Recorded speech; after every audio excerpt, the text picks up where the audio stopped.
Chapter 4. Keith. Ralph did not know how much time he had passed before he was awakened by the lamp on the bedside table shining down on him. He squeezed himself into the tiniest possible ball, wrapped his tail around his body, and tried to make himself as thin as the apple core. "The motorcycle!" shouted the boy the very first thing. "Somebody stole my motorcycle!" "Uh-oh," thought Ralph. "It won't be long now." "Nobody stole your motorcycle," answered the boy's mother from 216. "It's around someplace. You just mislaid it. You can find it in the morning. You had better get ready for bed now." "No, I didn't mislay it," insisted the boy. "I put it right here on the table beside my sports car." "You'll find it someplace," said his mother, not much interested. Boys were always losing things. While Ralph cowered behind the apple core, Keith opened the drawer of the bedside table and slammed it shut. He jerked back the bedspread, yanked the pillows off the bed, and threw them back. Then he got down on his hands and knees and looked under the bed and the table. Ralph wrapped his tail more tightly around his body. Here it comes, he thought. The boy's face appeared in the opening at the top of the wastebasket. Ralph's heart raced like a motor. "Ha!" said the boy to himself. "Here it is. I wonder how it got here." His hand came down into the wastebasket to seize the motorcycle and lift it out. Still leaning over the wastebasket, he examined the bent handlebar and chipped paint. "That's funny," he remarked aloud. "It must have rolled off, but I don't see how it could." The boy did the natural thing for a boy to do. He looked into the wastebasket again. Ralph closed both eyes tight and waited. He wished he had not eaten so much of the apple core. If he had not been so greedy, the core would have been thicker and it would have been thinner. "Hey," whispered the boy, obviously very much surprised. "How did you get in here?" He was careful to keep his voice lower than the sound of the breezes in the pines outside the window. Ralph did not move. He was grateful to the boy for not touching the apple core, even though it was really no protection at all. "Psst," whispered the boy. "Are you asleep?" Still, Ralph remained motionless, except for a slight quiver of his whiskers, which he was unable to control. The boy was silent, but the mouse could feel the rhythmic drafts of his breathing. The boy must be thinking. But what was he thinking, now that what was worrying Ralph? "No," said the boy to himself. "No, it couldn't be." Couldn't be what? Wondered Ralph, who was beginning to feel cramped from crouching behind the apple core. "Hey, wake up," whispered the boy. That was the last thing Ralph wanted to do. "Come on," pleaded the boy. "I won't hurt you." Ralph considered. After all, what did he have to lose? If he stayed in the wastebasket, he was almost certain to get dumped into the incinerator. He might as well come out from behind the core. If he did, he might find some opportunity to escape. Cautiously, he moved his head from his paws and opened one eye. The boy was smiling down at him. Encouraged, Ralph opened the other eye and lifted his head. "That's the stuff," encouraged the boy. "Now come on, tell me, did you or did you not ride my motorcycle off the bedside table?" This took Ralph by surprise. He had not expected the boy to guess what happened. "Well, yes, I guess you might say I did," confessed Ralph, rubbing his aching muscles. "I thought so." Neither the mouse nor the boy was the least bit surprised that each could understand the other. Two creatures who shared a love for motorcycles naturally spoke the same language. That must have been some accident. "Did it hurt much?" "Oh, some," answered Ralph with a display of bravado. "Anyway, I didn't exactly ride it. I really coasted off. The telephone rang and startled me. Now, how about you getting me out of here?" "Just a minute," said the boy. "Now, how did you get up here in the first place?" "Climbed, stupid, on the telephone cord." Ralph instantly regretted his rudeness. He had better watch his tongue if he expected any hope of escaping from the wastebasket. "Oh, of course," said the boy apologetically. "I should have thought of that myself." At the moment there came a quick knock at the door of room 215 and the rattle of a key. "Help!" cried Ralph. "The maid! Don't let her see me!" Before the boy could do anything, the maid burst into the room. "Oh, excuse me." She seemed surprised to see a boy kneeling by the wastebasket. "I've come to turn down the bed." "That's all right," said the boy quickly. "I can do it myself. Thanks anyway." "Thank you," said the maid, backing out of the room. Ralph knew she was not anxious to waste time turning down the bed. As soon as she finished her duty, she was going out to the parking lot to meet a bus boy, a college boy whose job was clearing tables in the dining room. Phew, that was close. The boy seemed every bit as relieved as Ralph. "I'll say," agreed the mouse. "Keith," called his mother from room 216, "are you getting ready for bed?" "Sort of," answered Keith. "You better come in our bathroom and take a bath," said his mother. "Aw, gee, Mom, do I gotta?" said Keith. "Yes, you do," said his father. "And don't forget to brush your teeth," said his mother. "I won't," promised Keith. Then he whispered to Ralph, "Just lie low. I'll hurry and take a bath and get into bed and turn out the light, and after Mom comes and kisses me goodnight, we can talk some more."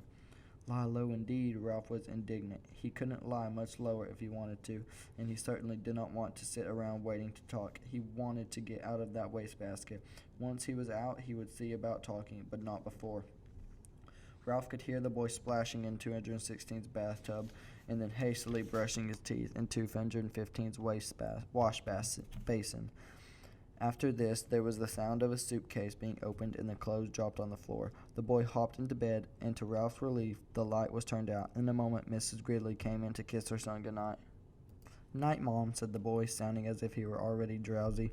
"Good night, Keith," said his mother. "It looks as if we're going to have to stay here for a few days. Your father refuses to budge." "That's okay," muttered Keith, giving the impression that he was almost asleep.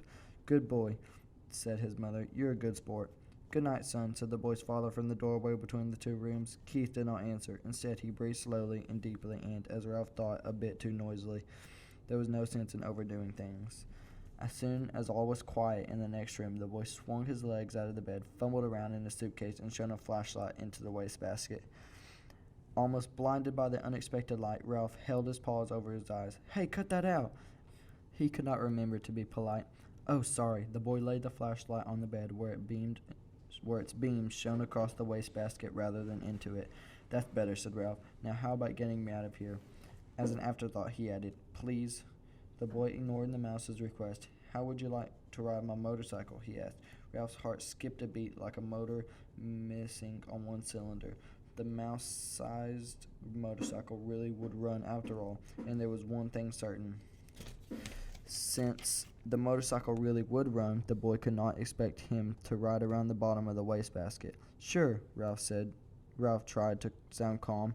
The important thing was to get out of this prison. He braced himself, dreading the touch of the boy's hands on his fur. To Ralph's surprise, the boy did not reach in and grab him. Instead, he slowly and gently tipped the wastebasket on its side, permitting Ralph to walk to freedom with pride and dignity. "Thanks," said Ralph, genuinely grateful for this consideration. "I believe you're okay." "Sure I'm okay," said the boy, setting his motorcycle down beside Ralph. "Did you think I wasn't?" "You never can tell." Ralph put his paw on the handlebar of the motorcycle. "It's a real beauty, even with the bent handlebar. I'm sure sorry about that." "Forget it," said the boy reassuringly. "It won't hurt much. The motorcycle will still run."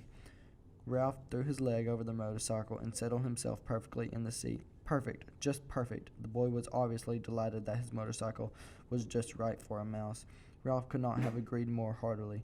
It was perfect, except for one thing. He did not know how to start it. "Well, go on," said the boy. "Ride it." Ralph was ashamed to confess his ignorance. "I don't know how to start it," he admitted. "It's the first motorcycle I've ever had a chance to ride."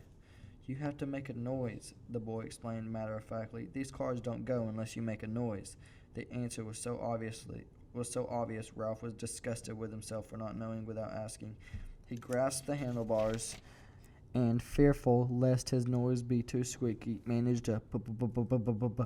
Sure enough, the motorcycle moved. It really and truly moved across the threadbare carpet. Ralph was so excited that he promptly forgot to make the noise. The motorcycle stopped. Ralph started it again.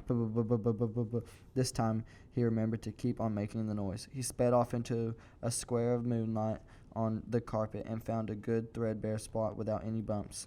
"Look out for your tail," said the boy. "Don't get it caught in the spokes." "Thanks for reminding me," said Ralph, causing the motorcycle to stop. He started it again and steered with one paw while he reached back with the other, caught up his tail, and held the tip safely against the handlebars. It was a glorious sensation, speeding around the carpet freely and noisily, and most of all, fast. Ralph discovered that if he made the noise fast, the motorcycle speeded up. If he slowed the sound, the motorcycle slowed down. He promptly speeded up and raced around the rectangle of moonlight, where he made another discovery. When he ran out of breath, the momentum of the motorcycle carried him on until he could take another breath. "Gee, you're lucky," whispered the boy. In order to answer, Ralph had to stop. "I am?" It had never occurred to him that a mouse could be luckier than a boy. "You sure are," the boy spoke with freely. "My mother would never let me ride a motorcycle. She would say I might break a leg or something silly like that." "Well, if you want to come right down to it," Ralph said, "I don't suppose my mother would be exactly crazy about the idea." He began to have an uneasy feeling that he really should be getting back to the mouse hole. "Anyway," said the boy gloomily, "it will be years and years before I'm old enough to ride a motorcycle, and then when I'm old enough, my mother won't let me." Ralph really felt sorry for the boy, hampered as he was by his youth and his mother. "Go on, ride it some more," said the boy. "I like to watch." "B-b-b-b-b-b-b-b." Ralph started the motorcycle again and rode it around in the moonlight once more, faster and faster, until he was dizzy from circling, dizzy with excitement, dizzy with the joyous speed. Never mind the danger, never mind what his mother thought. This was living. This was what he wanted to do. On and on and on. "Lucky," whispered the boy with envy in his voice. Ralph did not answer. He did not want to stop.